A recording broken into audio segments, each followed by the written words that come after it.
Howdy,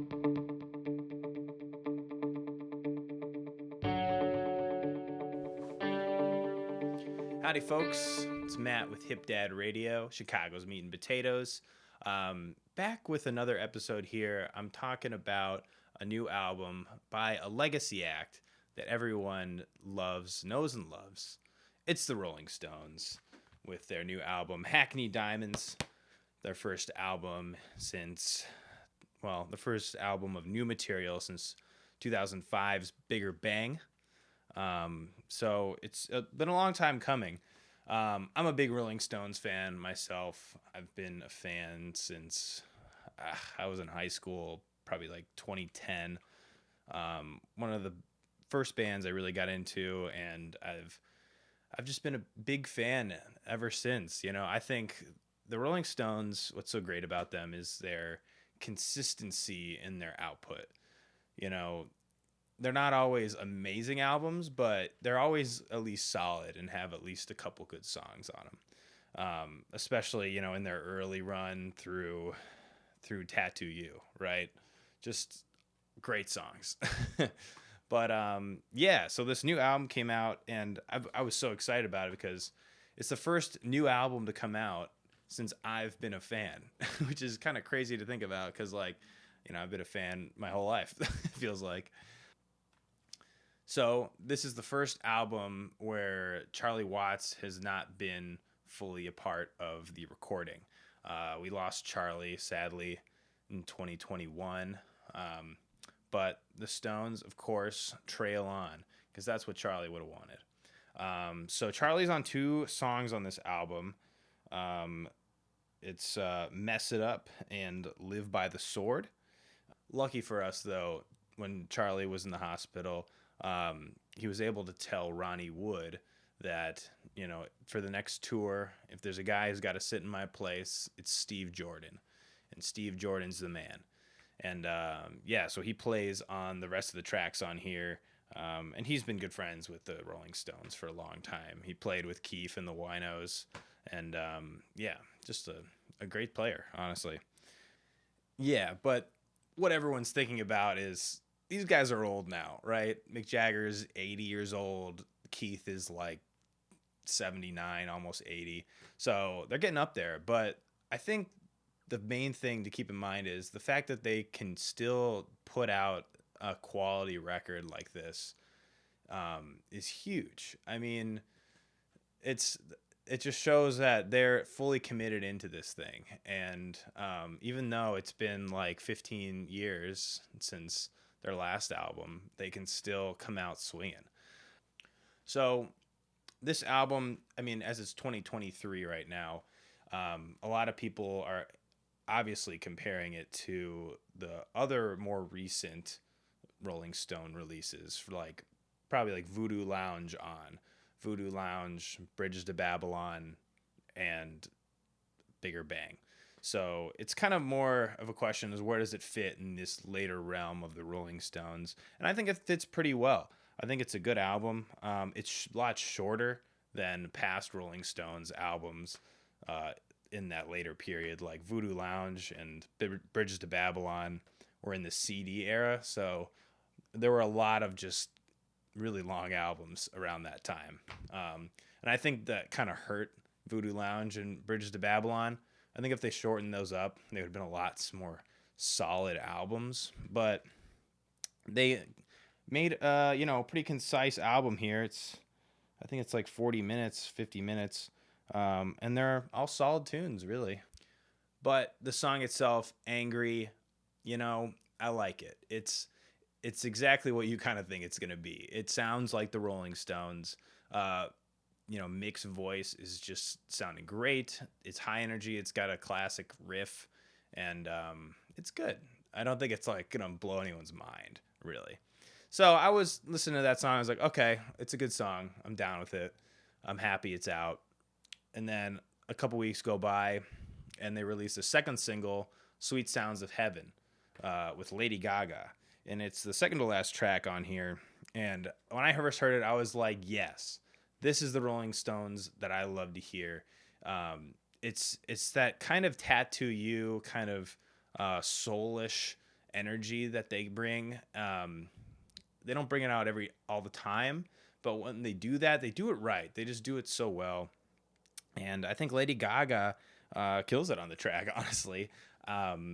Apparently, she was just sitting around in the studio, hanging out, I guess, and sitting on the ground and kind of humming along the lyrics.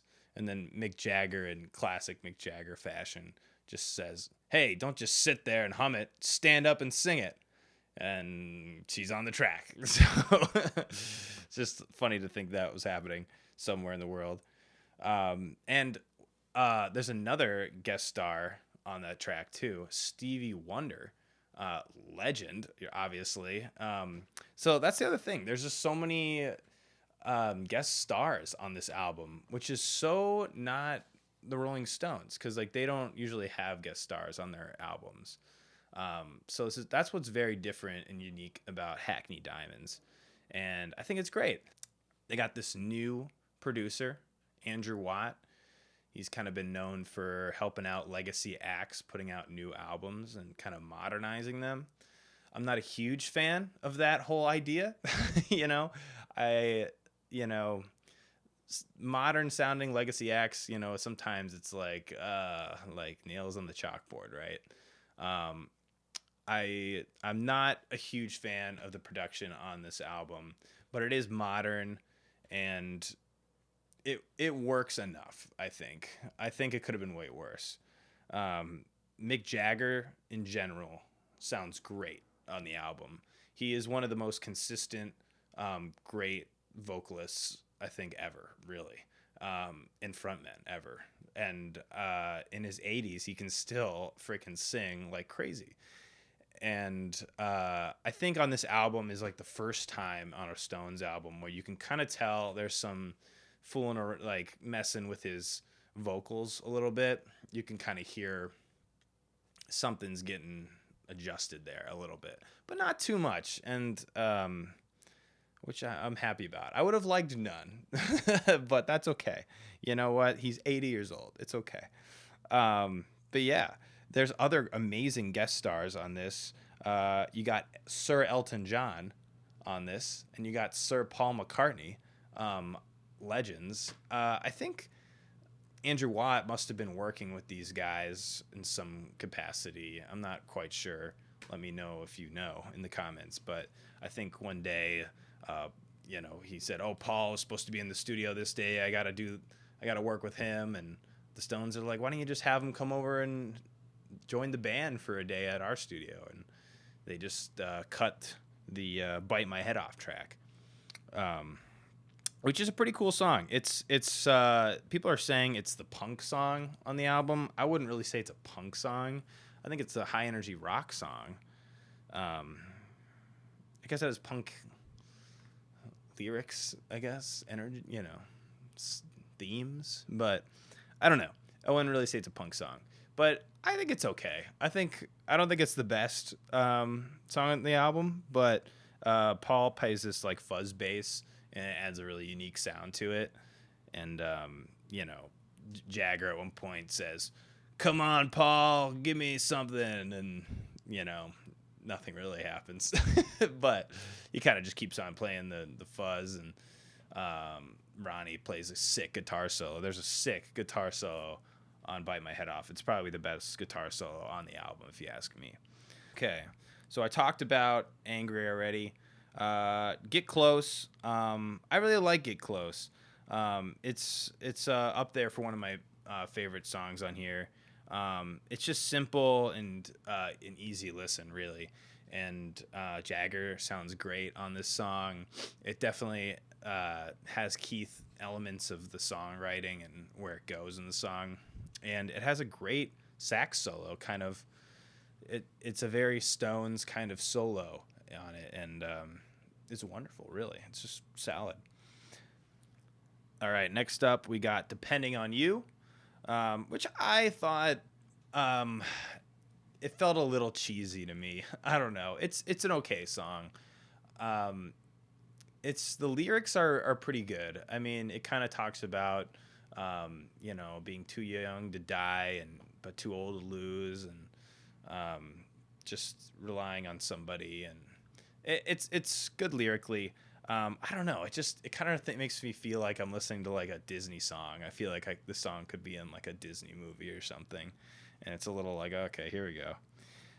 Yep. Then you got "Bite My Head Off" with Paul McCartney.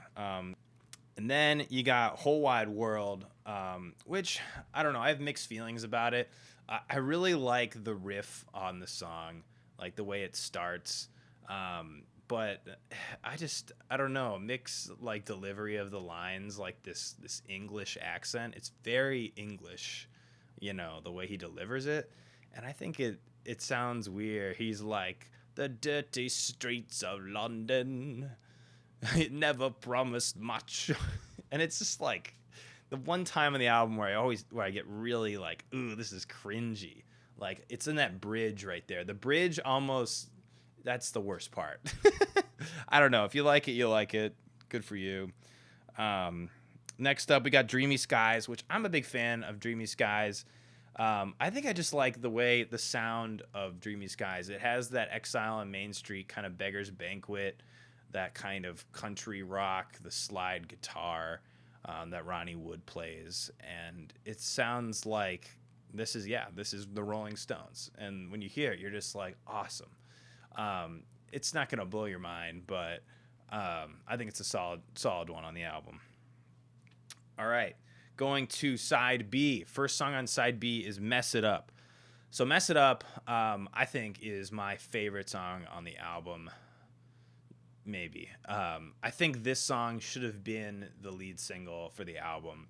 I understand why it wasn't. I mean, "Angry" just sounds so kind of Rolling Stones and memorable, so I get it. But I think Mess It Up's a better kind of pop, high energy tune. I've heard people kind of compare it to something that would be on Some Girls and kind of be a club hit. I don't know if it's not like "Emotional Rescue" or "Miss You." I mean, it doesn't sound like that, but it definitely has pop appeal. And I don't know. I think it's a really catchy song, and I think it doesn't sound cringy to me. It doesn't sound. You can kind of tell they did some work on mixed vocals on that one specifically. But I think it works okay. I think it's good. And this is one of the tracks that Charlie Watts plays on, which also just adds a ton to it. And you can tell when Charlie's playing. It's, if you know Charlie Watts, you'll know. But I don't know. I think it's a solid song, and I listen to it a lot. And I think just the end of it is just so it brings it to this high energy, and you got the background singers, and it's great. And I remember it was a couple of months before they announced the new album. I kind of knew that they were working on a new album and something was brewing, because Mick and Keith were posting a lot of videos of them in a studio working on new music. So something had to have been coming, right? But anyway, there was this one video of Mick, and he was playing this song, and he was it was kind of like the end part where he's like, "Really wanna tell the truth," and he's just like playing guitar. And I was like, dang, that sounds great. Like, I can't wait to hear that song. And lo and behold, it's my favorite song on the album. So how about that? So that was cool. All right, keeping it going with the other song that Charlie Watts is on, "Live by the Sword." Also, former bassist of the Rolling Stones, Bill Wyman, returns. Where the heck has Bill Wyman been all these years? Apparently, he can still play bass. Great. So they, it was funny. Mick said he called Bill and he said, just checking in on him. And he's like, "Do you even still play the bass?" And he's like, "Do I still play the bass? Of course." So, and apparently, Andrew Watt, when they recorded Bill, they just it was just Andrew Watt and Bill playing over the song. So it's not like he was in the room with them or anything. So it's kind of interesting. And obviously Charlie played on it originally. So it's interesting to think about how they recorded that. But it's cool to have, of course, the original rhythm section of the Stones in a song. And just the fact that they can even do that is awesome. I've heard a lot of people say this is the worst track on the album. I don't know. I disagree. I think the bridge is a little weird. But I like it. I think the whole song is pretty good. I think it's one of the catchiest songs on the album. Um, I don't know, and it has Rolling Stone vibes to it, and I'm into it. I gotta say. All right, moving on. Driving Me Too Hard. Driving Me Too Hard is kind of like a cousin of Tumbling Dice, right? It has that opening kind of guitar twangy riff, and then it goes into the song, and I think it's great. It's pretty a basic song. It's nothing too crazy, but I think it's pretty catchy, and I think it ends kind of with the vocals coming in, like driving. I like it. I don't know. As I go through this, and I watch videos of other people talking about this album online, I notice that everybody has a completely different take than I do, apparently, of this album, which I think is really funny. And I think you just got to get your own opinion on this thing, and that's all you can say. Next up, you get the Keith tune, "Tell Me Straight." For those Rolling Stones fans, no, Keith always has at least one song on every Stones album. I mean, since, I don't know, Let It Bleed. So this is his song on this album, and it's so modern Keith. You know what I mean?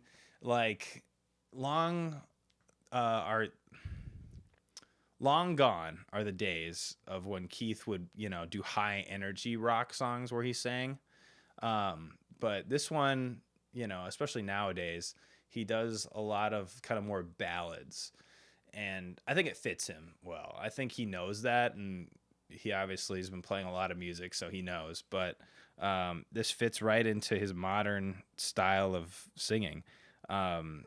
It's always like some like really cool line, like "Tell me straight," or like a thief in the night, and so just Keith being cool. Keith being cool, and that's what he's doing on this song. It's really short, and there's no bridge or anything on the song. It's just he's just telling you straight. Keith Richards, baby, and his voice sounds as cool as ever. So what can you do?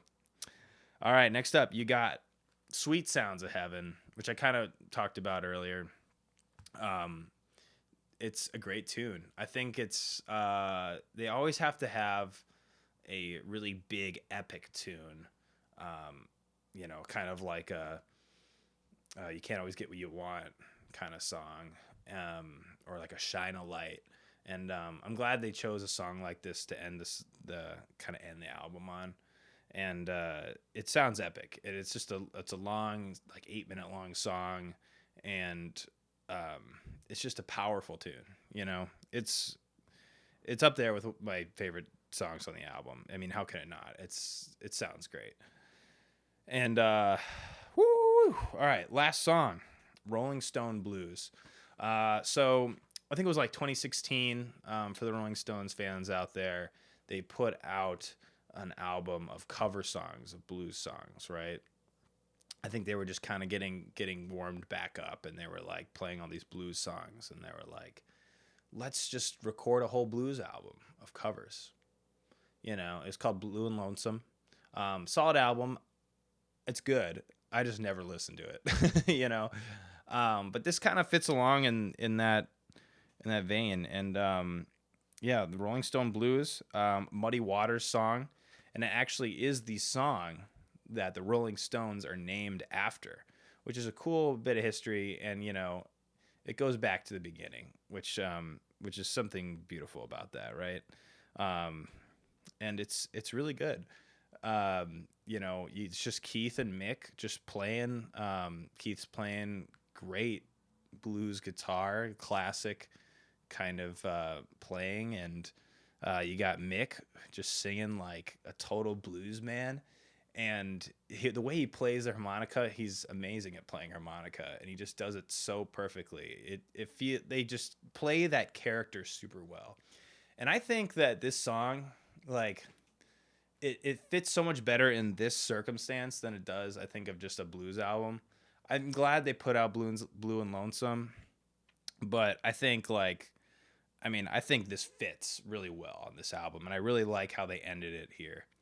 And when I first watched or first listened to the album, I thought, man, Rolling Stone Blues, does this mean that this is the last Rolling Stones album?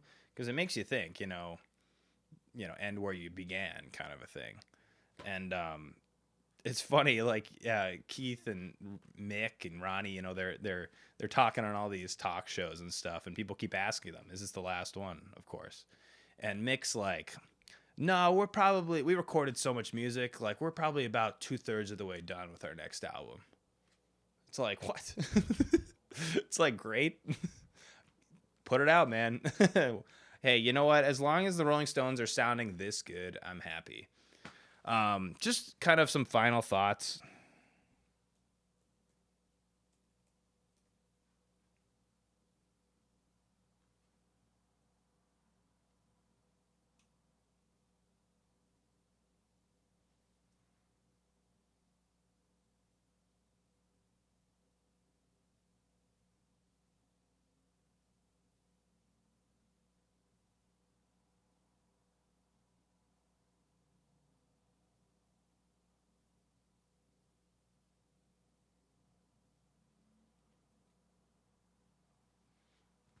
All right, just some final thoughts about this guy here. So when I first heard the album, I definitely felt like, oh, this is a little hard to listen to. It's not as good as the Bigger Bang sound, I think. Like, all right, so some final thoughts about Hackney Diamonds for me.